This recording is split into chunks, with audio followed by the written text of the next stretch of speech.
Es realmente un placer poder tener la oportunidad de poder tener este diálogo y esta conversación.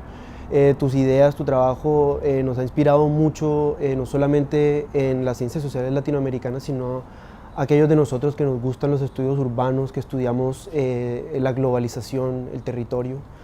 Así que me pone muy contenta todo esto. Qué bien, sí. Bueno, quiero empezar con una pregunta abordando un registro un poco más biográfico, porque me parece muy interesante el rol que ha tenido Latinoamérica en tu obra. Muy joven viviste varios años en Buenos Aires, que era una ciudad que estaba en medio de transformaciones muy importantes.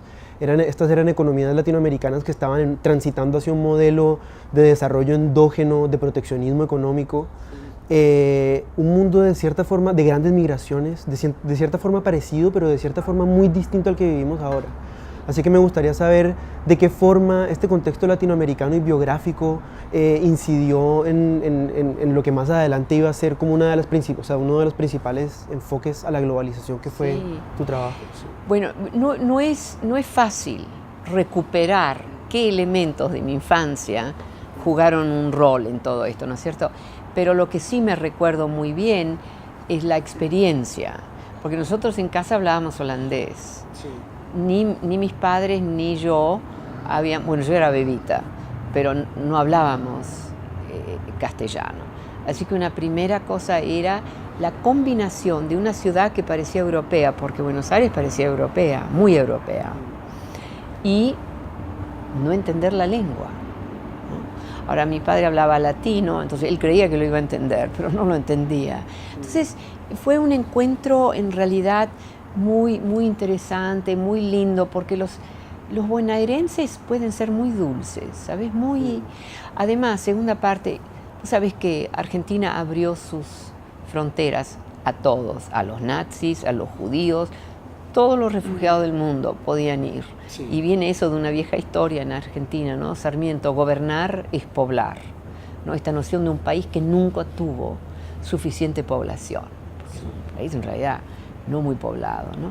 Entonces entramos en un mundo grueso, distinto, pero al mismo tiempo el orden visual, bueno, yo era chiquita, ¿no? Pero lo sé eso de mis padres, era un poco europeo. Sí. Así que y había tantos extranjeros ahí, de tantas nacionalidades, que mis padres inmediatamente se conectaron con holandeses, con alemanes, con belgas, con toda una serie de nacionalidades. Así que fue en realidad una situación bastante extraordinaria como entramos en ese país. Mis padres después él se enamoró de la Argentina. Él veía las posibilidades que tenía Argentina.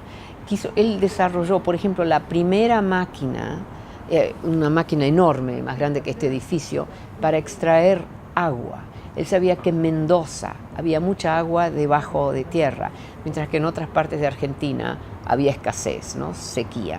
Entonces, él desarrolló la primera industria nacional, una máquina para extraer agua. Compró tierras en Mendoza para sacar agua, hizo toda una serie de cosas, pero cada gobierno que cambiaba en Argentina destruían o cancelaban todo lo que el gobierno anterior había hecho. Eso también fue un shock. Sí. ¿Sabes? Él siendo holandés, los holandeses son bastante productivos, ¿sabes? En términos de implementar innovaciones. Entonces, eso fue un shock. Como cambia el gobierno, entonces la bella máquina que él tenía fue a parar en un galpón porque había cambiado el gobierno y nunca más la pudo usar. Entonces, eso, una historia tras la otra como es. Eso es simplemente un ejemplo, ¿eh? Sí. Así que para él fue realmente a la holandesa un poco. Además que vos sabés, él había trabajado con los nazis, así que había una complicación política ahí enorme. Pero una vez que llegó a Argentina, como que se volvió argentino que quería maximizar lo que el país podía ofrecer. Y no dejó de amar a esa tierra. Y para los holandeses tierra vacía es un lujo, ¿no? Porque no hay tierra en Holanda.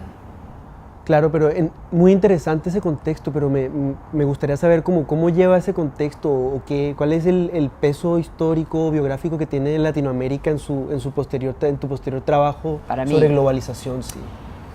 Bueno, eso, mira, lo que yo sé es que la escuela secundaria me aburría. Y ya yo hice años conjuntos para salirme de la escuela secundaria, no me interesaba. Ahora, algunos de mis profesores sí me interesaban, eran refugiados, eran profesores que habían estado en la Universidad de Buenos Aires, que los habían echado por su política de izquierda y que terminaban enseñando en el colegio donde yo fui como estudiante. Entonces tenía profesores muy impresionantes, pero para mí el momento donde yo entendí algo muy especial sobre Argentina era cuando fui a la universidad, que yo tenía 16 años, porque me había hecho esos grados juntos de secundaria, y fui a una de las primeras sesiones, eran filosofía y letras, y yo entendía cada palabra, pero no la oración. Ahí yo aprendí algo sobre cómo hablar es una cosa, pero que hay situaciones donde la abstracción es tal que entendés cada palabra, pero no sabés lo que están diciendo. Eso no me lo voy a olvidar nunca, porque yo había sido muy buena en la escuela. Yo siempre, para mí todo era fácil. Pues hacía 2 años cada año. Entonces de pronto descubrí algo impresionante. Eso no me lo voy a olvidar nunca. Para mí Argentina marcó eso por un lado, ¿no? Ese descubrir, porque además eran discusiones muy filosóficas, intelectuales y sofisticadas, ¿no? De filósofos complejos, ¿no? Y no necesariamente famosísimos filósofos. Entonces, eso fue una cosa. Y la otra cosa fue, pero eso lo entendí solo más tarde en realidad, fue los argentinos tienen una especie de dulzura, y yo creo que muchos latinoamericanos lo tienen, que por ejemplo en Estados Unidos o en Italia, donde también vivimos, no lo ves, no se oye. Aquí además te dan del tú inmediatamente, es como somos todos unos. Eso no pasa fácil. Entonces es uno de los recuerdos que me llevé, era esa noción, algo que tiene que ver también con la solidaridad, la importancia de la solidaridad y la importancia de que somos todos iguales. Eso es una cosa que en Estados Unidos no se nota. Eso es uno de los grandes para mí contrastes, digamos, ¿no es cierto? Ahora, a tu pregunta, ¿cómo me influenció el estar en Argentina hasta los 16 o 17, entrando en los 17? No sé, francamente, porque yo después viví en Italia, estudié en Francia, entonces es como una mezcla. Además que cuando creces, yo llegué de bebita ahí, vos no notás la diferencia de tu cultura. Claro. Vos estás en tu cultura. Entonces, ahora una vez que me fui de Buenos Aires, vi la diferencia fue Roma, mi familia vivió en Roma por 14 años, después de vivir 14 años en Argentina, vivieron 14 años en Roma. Entonces, ahí empecé a entender algo. Pero eso, la verdad es que yo era tan intelectual, yo era ya muy intelectual. Ya a los 12 dije, yo no leo más novelas, que boba, ¿no? Pero era así. Puedo solamente leer sobre la historia, lo hacía para aprender. Entonces, yo sin darme cuenta ya estaba en una inmersión muy profunda con algunas de las subculturas que se daban en Argentina, donde se leía muchísimo, era muy importante saber mucho, pero a los 12 años yo no sé si me influenció eso o mis padres, digamos, ¿no? Pero yo lo que sabía era que había mucho que uno tenía que saber.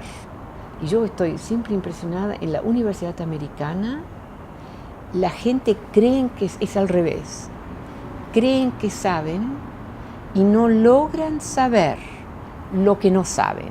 No tienen para mí lo que me marcó fue la presencia de saber, yo no sé. En América, los estudiantes, Columbia University es una buena universidad, es impresionante, que no saben. O sea, la tendencia es lo que yo sé, es un campo de knowledge y yo sé eso. Y no hay preocupación, digamos, ¿no es cierto? Es muy práctico eso, pero también es como... Entonces, Argentina para mí marcó, y yo me acuerdo, mi padre tenía una colección de 5.000 libros, con muchas novelas argentinas también de los grandes autores. Entonces yo leía estas novelas que casi no las entendía cuando vos tenés 12 o 13 años. Hay muchas cosas que vos entendés las palabras, pero no entendés lo que están diciendo, ¿sabes? O sea, novelas para gente ya más vieja que yo, Sí. ¿no? Entonces, esas son las cosas que yo me recuerdo, ¿no? Además de los asados y Sí. No, pero muy interesante. Yo creo que interesante ver como que más que aprender como a leer y eso es como aprender a cuestionar, ¿no? Como una forma distinta de aproximarse al conocimiento, que yo creo que es muy interesante.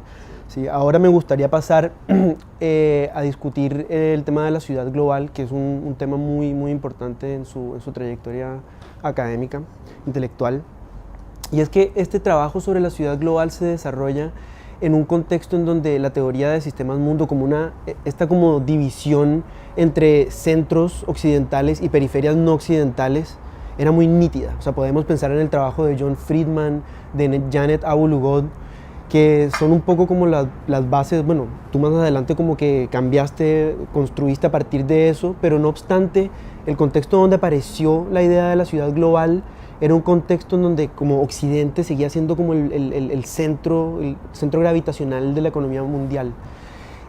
¿De qué forma el auge de estas nuevas potencias asiáticas, particularmente China, pero bueno, en general los tigres asiáticos, desafía la idea de la ciudad global y la teoría de la ciudad global? Yo voy a tener que empezar con una breve introducción a lo que yo estaba pensando, no necesariamente los lectores, cuando yo desarrollé lo de la ciudad global, porque en realidad no se ha entendido muy bien.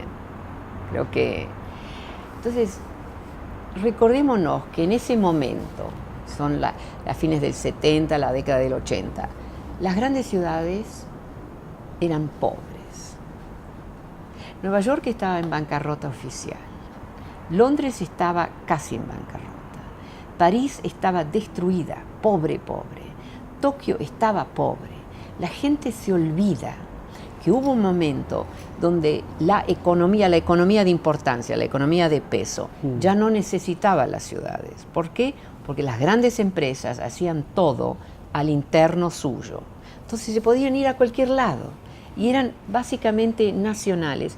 Cuando operaban fuera, lo operaban de una manera que they might as well have been nacionales, ¿no es cierto? Entonces, a mí, yo estoy en Nueva York, yo llego a Nueva York cuando Nueva York estaba pobre y llena de artistas, porque era pobre, ¿no? Era la Berlín de... Sí. Entonces, yo hice mi primer trabajo sobre inmigrantes, un grupo de inmigrantes de la República Dominicana, que además vivían en un barrio pobre de Manhattan, porque Manhattan era pobre. Entonces, hay toda una serie de elementos que se juntan. Entonces, cada día en las noticias vos leías, otra gran empresa se va de Nueva York, y esto así por años un poco, por varios años. Entonces, y Wall Street en ese momento era un espacio donde tenías grandes edificios y parecían vacíos. Pero yo me estaba fijando en otros datos, porque estaba haciendo trabajo sobre la inmigración. Todos se fijaban en la inmigración que venía de afuera, inmigrantes pobres. A mí me interesó, así por casualidad vi que había una gran inmigración interna de gente joven, extraordinariamente, altamente educada, que se venían para Nueva York. Entonces yo dije, ¿aquí qué está pasando? Si esta gente joven se está viniendo a Nueva York y no son necesariamente artistas, etc., ¿qué pasó? Yo no sé cómo lo hice, pero me contacto con uno de los dominicanos que yo había estudiado. Mi primer publicación era sobre trabajadores inmigrantes dominicanos. Y le digo, y ellos estaban limpiando en Wall Street, eran los limpiadores de Wall Street, de uno de estos grandes edificios, ¿sabes? Donde de afuera parecía muerto todo. Entonces, yo digo, mira, podemos almorzar. Almorzar significa la medianoche. Wall Street no era 24 horas en ese momento. Había máquinas que estaban 24 horas, pero no había gente. Entonces me dicen, sí, vení, yo me llevo mi sándwich. A la medianoche voy a Wall Street, está muy vacío, es oscuro, pero está ese tipo, ¿no? Entonces nos sentamos a almorzar con todo un grupo de dominicanos que eran los limpiadores, ¿no? Los janitors. Y yo a cierto punto le pregunto, pero ¿para quién están limpiando ustedes aquí? Si todos los diarios nos dicen que aquí las grandes firmas se están yendo, que era una historia que había estado pasando por 10 años, que es las grandes firmas. Entonces él me dice, vení que te muestro. Y me lleva a un piso donde hay toda una serie de, como casi de boutiques, pero para la ley, para accounting, la contabilidad, ¿sabes? Todo ese tipo de cosas. De lujo. Ahora, los limpiadores tienen acceso a todos los espacios, pero tienen sus propias reglas, ¿no? Entonces yo entré en esos espacios. Yo vi, aquí se está instalando una nueva economía extraordinariamente rica, porque era de lujo eso. Muy especializada, había de las finanzas, de esto, de las leyes, ¿no? Entonces ese almuerzo a la medianoche en Wall Street, con esos dominicanos que eran los limpiadores, me dio el otro elemento que yo necesitaba para entender, aquí algo está pasando. Ahora, la imagen, ciudad global. La imagen es cuando una empresa empieza a funcionar en varias partes del mundo, con distintas leyes, con distintas prácticas y preferencias de inversión, etcétera, etcétera, no puede hacerlo todo en casa. Si vos sos una gran firma nacional, podés hacerlo todo en casa. Pero si vos necesitas 25 horas de contabilidad mongoliana, 38 horas de cuestiones legales de Argentina, no podés emplearlos a todos.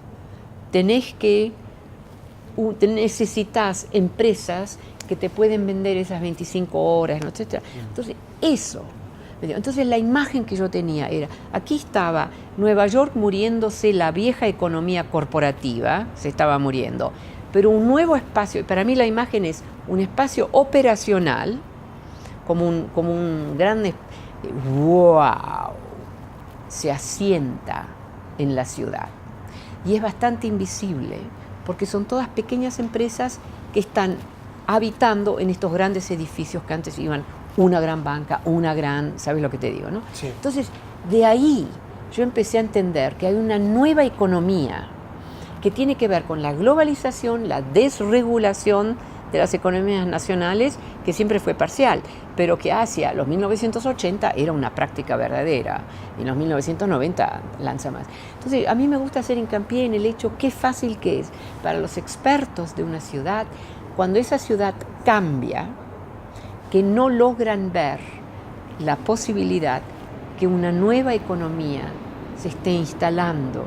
Ven solamente lo que se va perdiendo de la vieja economía. Entonces, eso también generó para mí toda una serie de debates, de críticas, de qué sé yo qué, ¿no es cierto? Entonces, eso así mismo, así es como funcionamos en la universidad. Entonces, yo quería investigar más y más. Entonces, desarrollé una metodología muy compleja. El resultado de esa metodología fue, yo pensaba que iba a ser un estudio sobre Nueva York y Los Ángeles. Ya me habían dado un visiting professorship en Los Ángeles y yo estaba lista para ir. Finalmente termino de desarrollar esta metodología bastante compleja, ¿sabes? Te lleva mucho tiempo eso, y trato de aplicarla. Y veo que lo que me sale es Nueva York, Londres y Tokio. Y casi me quiero morir en ese momento porque digo, y yo Japón no me interesaba para nada, yo no hablaba japonés. Y la idea de ir a Londres tampoco. Yo quería ir a Los Ángeles. Entonces, por eso me llevó años, porque yo tuve entonces que aprender. Pero eso, yo lo menciono los detalles porque si vas a hacer trabajo serio, que otros pueden usar para sus preguntas o encuestas, eso puede llevar tiempo, ¿sabes? Entonces, yo me crucifiqué yo misma desarrollando esta metodología, pero esa metodología al mismo tiempo entonces significa que yo estaba con algo, ¿sabes? Entonces, sí. Y de ahí entonces me empecé a fijar, y un elemento aquí que decir, que repito, es que el hecho de la globalización económica implicó que las grandes empresas, que siempre habían sido bastante autónomas en realidad, empiezan a depender profundamente de firmas altamente especializadas en no importa qué del mundo, en cuanto a leyes, en cuanto a contabilidad, en cuanto a preferencias de inversión, en cuanto a imaginarios económicos. Entonces, eso es lo que se instala, esa imagen que tengo, ¿no? De que eso se instala en Londres, en Nueva York, en Tokio. ¿Por qué esas tres? Porque yo me fijé en Data Series, atrás Data Series, y esas tres siempre salían. Siempre, había otras, pero las principales eran esas tres. Esas tres, claro, cubrieron el mundo un poco. Japón muy activo en toda la parte de Asia del este, ¿no? Australia, etcétera, Norteamérica, Inglaterra con África, ¿no? Entonces, ahí entendí, wow, hemos entrado realmente a una nueva época. Y la gran mayoría de la gente, incluso los expertos urbanistas, que eran todos hombres, yo me acuerdo, hombres grandes, que cada vez que yo les pedía algo se reían, me miraban a mí así como de ahí abajo, ja, ja, ja. Y la primera vez yo fui a una conferencia que no me interesaban para nada de esas conferencias. Yo fui a una conferencia porque quería un dato de ellos. Y les dije, pero ¿qué está pasando? Me junté a un grupito ahí, ¿no? ¿Qué está pasando en Wall Street? Y a mí me gustaría ir a Wall Street. Yo entiendo que ustedes trabajan en Wall Street un poco, hacen investigación, porque no eran Wall Street, eran planeadores y, ¿sabes?, académicos. Me miran así un silencio total que duró como un minuto y me dicen, Wall Street es nuestra, vos podés ir a la noche, jaja. Porque a la noche no pasaba nada en Wall Street. Entonces yo fui a la noche, ahí viene la cosa. Y yo descubrí algo que estos estúpidos, por así decirlo, seguían pensando que en Nueva York que no había futuro. Había futuro para gente que viviera ahí, pero no para una economía, ¿no? Pero entonces, bueno, ahí ya es una pregunta bastante complicada y Claro, no, muy, muy interesante, pero en ese sentido, si nosotros miramos, por ejemplo, lo que ha pasado en la primera década del siglo XXI, en donde ciudades que antes eran consideradas como periféricas, sí, empiezan a convertirse en grandes, claro, epicentros financieros. Porque la ciudad es el espacio, porque es el sector intermediario en gran parte. No exclusivamente, muchas ciudades son grandes empresas bastante convencionales, pero si la cosa clave aquí es que si una empresa quiere operar en varias partes del mundo, no puede cubrir todas las funciones que necesita dentro de su casa. No tiene sentido. Repito el ejemplo, ¿no? Si vos necesitas 25 horas de contabilidad mongoliana cada año, no vas a ni siquiera encontrar un experto que venga full time a tu empresa. Sí. Entonces ahí surge ese sector intermediario. En su definición más estrecha, The Global City Function, eso sí, ya es el espacio intermediario, no las grandes corporaciones. Ahora, algunas de esas empresas se volvieron grandes corporaciones, ¿no? Como en el sistema financiero, pero no son la típica corporación, son otra cosa. Ellas nunca pierden. Este sector intermediario nunca pierde, porque ellos te venden ¿qué es esto? ¿Qué es? El análisis, sí, esto se puede hacer, bla, bla. Vos pagás y después si vos fallás, no tiene nada que ver. Entonces sigue creciendo, acapara más y más espacio urbano, genera una crisis de la vivienda, genera una crisis para gobiernos municipales que no saben dónde poner a sus bomberos, a sus enfermeras, etcétera, que no se quiere que se vayan 2 horas de distancia, ¿no? Entonces, ese sector intermediario cambió la historia de las ciudades, no de todas, la mayoría de las ciudades son pequeñas ciudades, pero cambió de las grandes ciudades. Y no solamente grandes en tamaño, pero importantes así, ¿no? A nivel mundial. Sí. Y eso es lo que la mayoría, por ejemplo, los planificadores no lo ven. Ellos creen que es así, que no sé, no entienden que hay una especificidad muy, muy importante y muy compleja que marca este cambio. No es que de pronto todos dijeron, ahora volvemos a la ciudad. No, es que no es así. Sí, muy interesante este tema como de la ciudad y como del espacio intermediario, que me lleva a la próxima pregunta, porque si bien tus primeras contribuciones a la teoría de la globalización se dieron en el contexto de los estudios urbanos de la sociología urbana. No, de la migración. O sea, migración, pero después como sí, la ciudad global, bueno, y la offshoring. Sí, eso offshoring, pero también, libro, claro, sí, el primero, pero después a través de la ciudad global, sí, sí, y como que un aterrizaje más a través de los estudios urbanos y la sociología urbana. llega un momento en donde hay como una especie como de cambio, una transición, un nuevo interés hacia escalas distintas a la metropolitana, sobre todo después de la publicación de Territory, Authority, Rights. Hay como una transición de la ciudad al territorio, a la tierra, las tierras, Sí. recursos naturales, Sí. escalas de procesos de transformación social que van más allá de la ciudad. Sí. Esto es muy interesante porque a mi parecer como que va de la mano, quizás me Sí. gustaría saber como cuál Sí. fue como la influencia y si va de la mano quizás como de este redescubrimiento que se dio en los estudios urbanos del trabajo de Henry Lefebvre, sobre todo esta idea de urbanización planetaria en donde Henry Lefebvre como que invita a pensar la ciudad más allá de la ciudad o de pensar lo urbano no en términos de sitio, sino en términos de proceso. Así que no sé cómo, Sí. qué fueron como las influencias que te llevaron a empezar a pensar en el Sí. territorio, en la tierra, a partir de ese momento y luego como ya más sistemáticamente con expulsiones.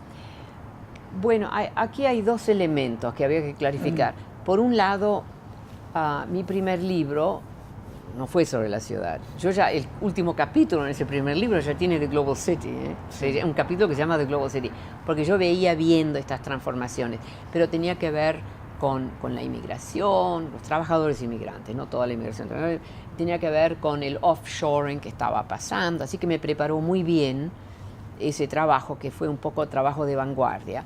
Además, a mí me gusta mencionar esto en el contexto universitario, es el libro mío que cuando salió, The Mobility of Labor and Capital, ¿no? Fue muy importante ese libro, recibió muchas menciones, pero fue rechazado por 12, quizás ya lo mencioné, por 12 publishers. Todos decían la misma cosa, great stuff, es fantástico, pero where does it fit? ¿Dónde lo inserimos? Porque yo estaba mezclando capital, inmigración, geografías internacionales, pero fue impresionante. Y yo veo que mis estudiantes, después del tercer rechazo de un publisher, creen, bueno, aquí hay un problema con mi libro.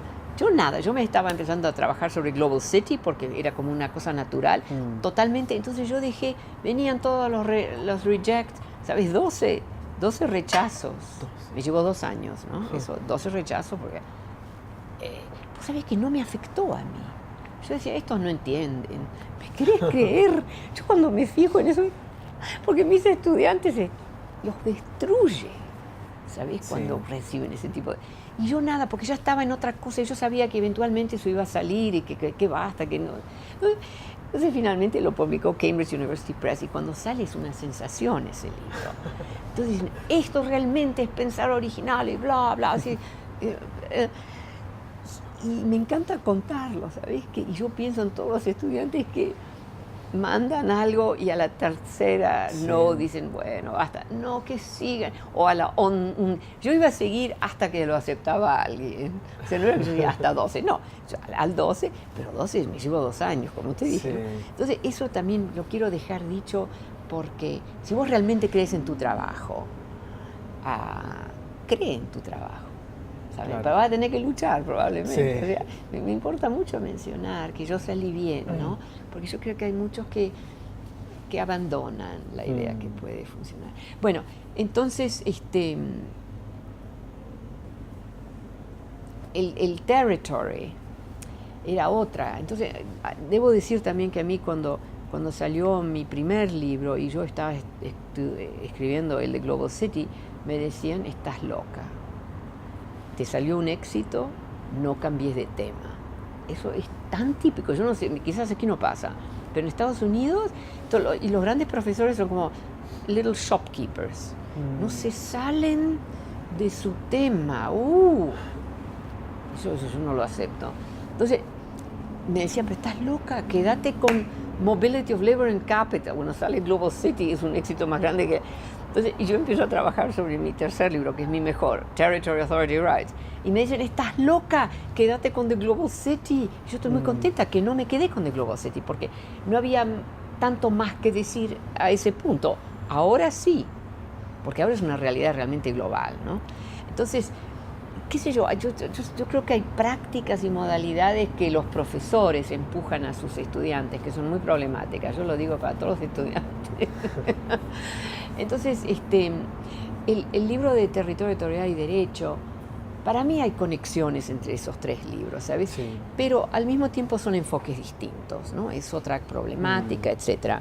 Entonces, a mí lo que me interesaba era, y todavía es un tema ahora que me interesa, es captar ensamblajes de territorio, etcétera, que tienen una cierta autonomía y una utilidad, a utility function, muy bien desarrollada y que como que se instalan en territorios nacionales, pero son territorialidades que pueden ser muy internacionales, pero que necesitan al mismo tiempo el territorio nacional. Me interesaba mucho entender eso y descubrir también los límites de todo el discurso sobre el territorio soberano nacional, sí. Que ya en The Global City yo ya veía que eso era problemático, ¿no? Claro. Cuando digo esa cosa que se instala, digamos, ¿no? Entonces ese libro me llevó 9 años. Cada uno de mis libros me llevó 8 o 9 años. Entre medio hacía otras cosas, artículos, ¿no? Pero yo soy seria. Ahora, ese libro lo escribí en la Universidad de Chicago. La Universidad de Chicago, vos te volvés un monje. No una, ¿cómo se dice? Nun. Monja. Sí. No una monja, pero un monje tiene otro significado, sí, ¿sabes? Sí. Realmente lo trabajé durísimo ese libro. Y lo lindo fue ahí que cuando yo lo terminé, estaba pensando, quiero todavía estar en Chicago. Yo asocié Chicago, Chicago es la más intelectual de las universidades americanas, tiene la gran mayoría de los premios Nobel, eso sí, es la mejor universidad para mí.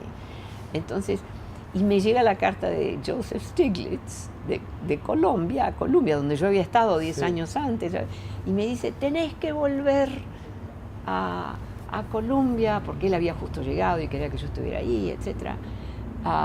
Y yo en ese momento entendí, sí, yo me puedo ir de Chicago, mismo si es mucho mejor que Columbia University o que Harvard o que cualquier otra, ¿no? Entonces eso también para mí fue interesante, ¿sabes?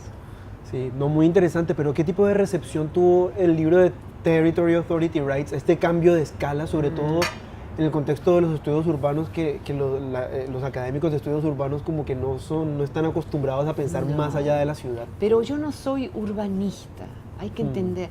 El trabajo que yo hago sobre la ciudad no es típico. Mi marido es un urbanista.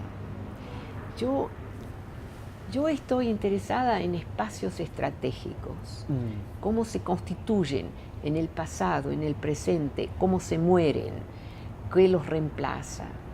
Entonces tengo encajes muy específicos. También me complica la vida.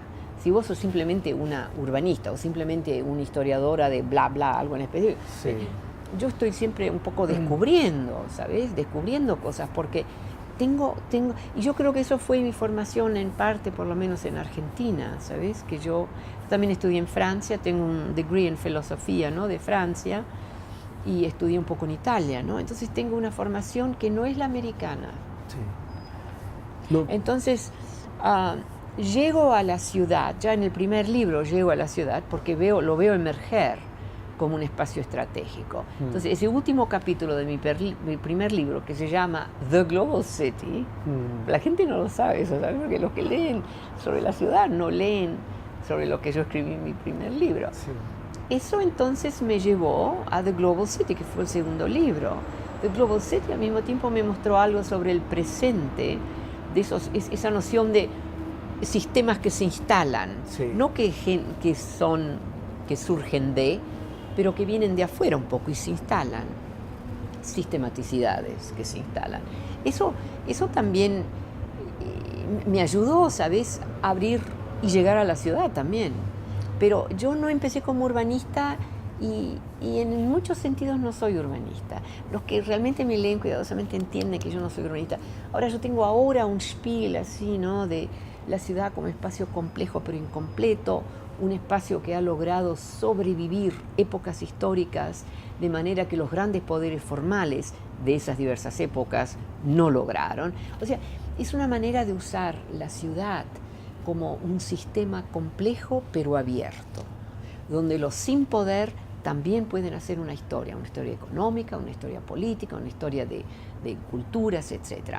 Entonces no es que yo sea una experta sobre la ciudad, es que la ciudad es un espacio para mí muy complejo que me ayuda a ver. Es una instrumentalidad, pero mi marido sabe muchísimo sobre la ciudad. Yo soy una ignorante sobre la ciudad. En realidad, si vos lees cuidadosamente lo que yo escribo, ninguno de mis libros es específicamente sobre la ciudad. Sí. O sea, eso hay que aceptarlo, ¿sabes? Sí, no, es muy interesante. No, y de mucha hecho, gente no me lo acepta. Entiendo que puede generar yo sé resistencia. que soy urbanista, me ponen todas las listas, pero también me ponen otras listas, ¿sabes? Sí. Sí. Sí, de hecho, y la ciudad es tan importante ahora como tema que entonces ¿sabes? Y yo termino escribiendo bastante, haciendo entrevistas sobre la ciudad, etcétera, etcétera. Está bien, eso también. Yo conozco muchísimo sobre la ciudad, porque también conozco los grandes sistemas que no son urbanos, que usan a la ciudad, que necesitan a la ciudad. Entonces yo agrego algo al urbanismo. Claro. Que no es la arquitectura, eso no sé nada. Yo de arquitectura no sé casi nada. ¿Sabes? Mientras mi marido es un experto sobre eso, ¿no? Entonces yo veo las diferencias. Sí. Pero yo hago a la ciudad un espacio más complejo que la gran mayoría de los urbanistas. Porque yo digo, aquí hay factores no urbanos que usan a la ciudad, ¿no? Claro, es muy interesante y por eso se me hace, y te comentaba que resuena quizá con esta idea de Henry Lefebvre de pensar la ciudad más allá de la ciudad, ¿no? Y por eso esto me lleva al segundo, o sea, a la próxima pregunta, que es en un artículo reciente, que es como en esta idea como de traspasar fronteras entre campos de conocimiento, en un artículo reciente denominado Formaciones predatorias vestidas en trajes de Wall Street y matemática algorítmica de Science, Technology and Society. Sí. Comparas que en una maniobra analítica muy interesante, comparas al sistema financiero con el sistema extractivo.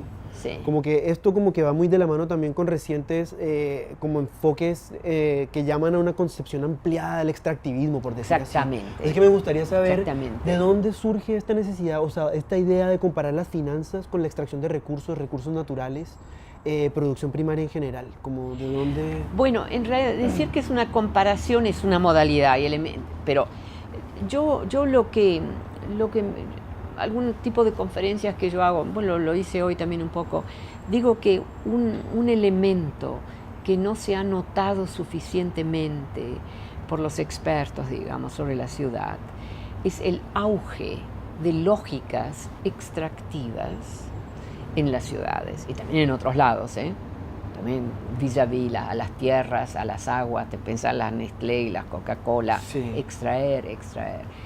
Número 2, la diferencia entre una lógica extractiva y simplemente, digamos, el capitalismo mismo en su manifestación más brutal. Lo extractivo en el sentido, o el comercio, digamos el comercio. O sea, el extractivismo significa que vos sacás y en ese acto matás, no queda nada. En el comercio regular, vos también sacás una plusvalía porque eso te permite hacer, ¿no? O sea, querés una renta. Sí.